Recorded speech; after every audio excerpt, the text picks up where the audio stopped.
দক্ষিণ চীন সাগর সহ আন্তর্জাতিক সমুদ্রপথে আধিপত্য বিস্তার নিয়ে যুক্তরাষ্ট্র ও ন্যাটোর সঙ্গে চীন আর রাশিয়ার উত্তেজনা ক্রমশ বাড়ছে।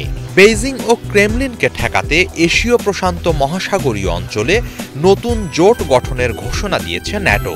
এরই মাঝে নিজেদের শক্তি প্রদর্শনের অংশ হিসেবে দক্ষিণ চীন সাগর অঞ্চলে যুদ্ধ জাহাজ নিয়ে মহড়া শুরু করেছে চীন ও রাশিয়া। মধ্য জুলাই পর্যন্ত যৌথ এ মহড়া চলবে বলে জানিয়েছে চীনের প্রতিরক্ষা মন্ত্রণালয়। মহড়ায় অংশ নিতে শুক্রবার দক্ষিণ চীন সাগর সংলগ্ন চীনের গুয়াংডং প্রদেশের জানজিয়াং সামরিক বন্দরে ভিড়েছে রাশিয়ার দুটি যুদ্ধজাহাজ ও একটি তেলবাহী ট্যাঙ্কার। এদিন বেলা 11টার দিকে বন্দরে ভেড়ার সময় রুশ নৌবহরটিকে উষ্ণ অভ্যর্থনা জানানো হয়। এটিকে ব্যান্ড বাজিয়ে স্বাগত জানায় চীনা নৌবাহিনী।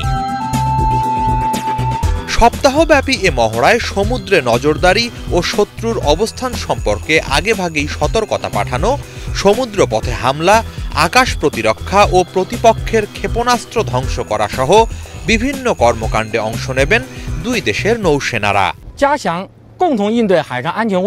এই মহড়ার বিশেষ উদ্দেশ্য হল সমুদ্রপথে নিরাপত্তাজনিত হুমকি মোকাবেলা এবং বৈশ্বিক ও আঞ্চলিক স্থিতিশীলতা নিশ্চিতে যৌথ সক্ষমতা যাচাই করা। একই সাথে একটি বন্ধুত্বের নতুন যুগে প্রবেশ করা চীন ও রাশিয়ার মাঝে পারস্পরিক কৌশলগত সম্পর্ক আরও জোরদার করবে।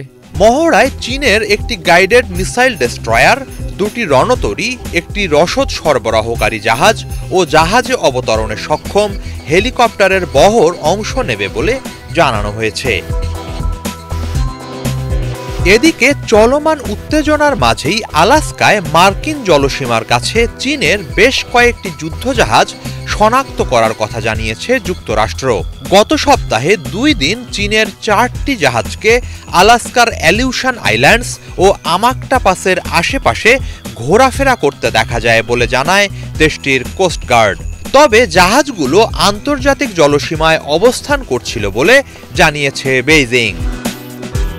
হিজল জোবায়ের, বাংলা ভিশন।